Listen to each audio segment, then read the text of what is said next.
तर नमस्कार, जय महाराष्ट्र मित्रांनो. आज आपण पाहणार आहोत की फॉरेक्स मार्केट म्हणजे काय. जसं भारतीय शेअर बाजार हा आपल्या भारत देशापुरताच मर्यादित आहे, तसं फॉरेक्स मार्केट हे भारतापुरतं मर्यादित नसून ते ग्लोबली चालतं. इकडे आपल्याला खूप मोठा व्हॉल्यूम पाहायला मिळतो. आपण करन्सीमध्ये ट्रेड करू शकतो. आज त्या करन्सीची किंमत 80 रुपये आहे आणि उद्या ती 85 रुपयाला गेली तर माझा 5 रुपयाचा प्रॉफिट होईल. आणि मी जर समजा ती शॉर्ट केली असेल तर 80 वरून 75ला आल्यावर माझा प्रॉफिट होईल. मार्केट जर आपल्या अपोजिट गेलं तर माझा लॉस होईल. वेगवेगळ्या करन्सीज आहेत, युरोज आहे, USD आहे, रुपीज आहे. यामध्ये आपण गुंतवणूक करू शकतो किंवा ट्रेड करू शकतो. फॉरेक्स मार्केटचा एका दिवसाचा व्हॉल्यूम हा इंडियन शेअर मार्केटच्या 2 ते 3 महिन्याच्या व्हॉल्यूम एवढा असतो.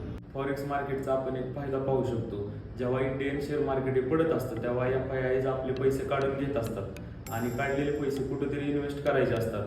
तर ते काढलेले पैसे गोल्ड आणि फॉरेक्स म्हणजे करन्सीमध्ये इन्व्हेस्ट करतात. तुम्ही पाहू शकता की जेव्हा जेव्हा इंडियन शेअर मार्केट आपलं पडत असतं तेव्हा तेव्हा गोल्डचे आणि आपल्या रुपयाची किंमत ही वाढलेली असते. फॉरेक्स ट्रेडिंगमध्ये आपण आपलं करिअर हे खूप चांगल्या पद्धतीने करू शकतो. फॉरेक्स मार्केट हे जगातील सर्वात मोठं आणि खूप जास्त लिक्विड असणारं मार्केट आहे. यामध्ये दररोज ट्रिलियन्स ऑफ डॉलरची एक्सचेंज होत असते. फॉरेक्स मार्केटमध्ये आपलं करिअर हे हायली इंगेजिंग आणि फ्लेक्झिबल असणार आहे. फॉरेक्स ट्रेडिंगमध्ये 2 महत्त्वाचे फायदे आणि तोटे आपण याला म्हणू शकतो. एक म्हणजे लिव्हरेज, दुसरं म्हणजे व्हॉलेटिलिटी.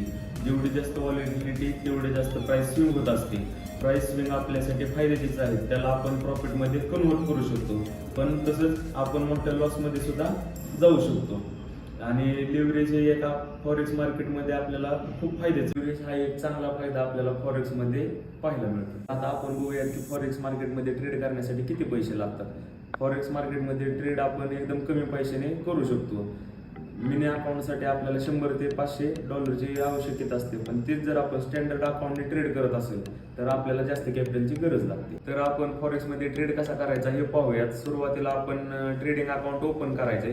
त्यानंतर रिसर्च करून ट्रेड करण्यासाठी एखादी पेअर चूज करायची. तुमची काही स्ट्रॅटेजी असेल ती वापरून आपण बाय किंवा सेल करू शकतो. समजा तुमच्याकडे काही स्ट्रॅटेजी नसेल तर येणाऱ्या व्हिडिओमध्ये मी तुम्हाला माझी स्ट्रॅटेजी देणार आहे. त्यानंतर ट्रेड प्लेस करून टार्गेट हिट झाल्यानंतर ट्रेड क्लोज करायचा आहे. आजसाठी एवढंच होतं. आता उद्या आपण कॅन्डल स्टिक आणि प्राइस ॲक्शनचे बेसिक्स पाहणार आहे. धन्यवाद.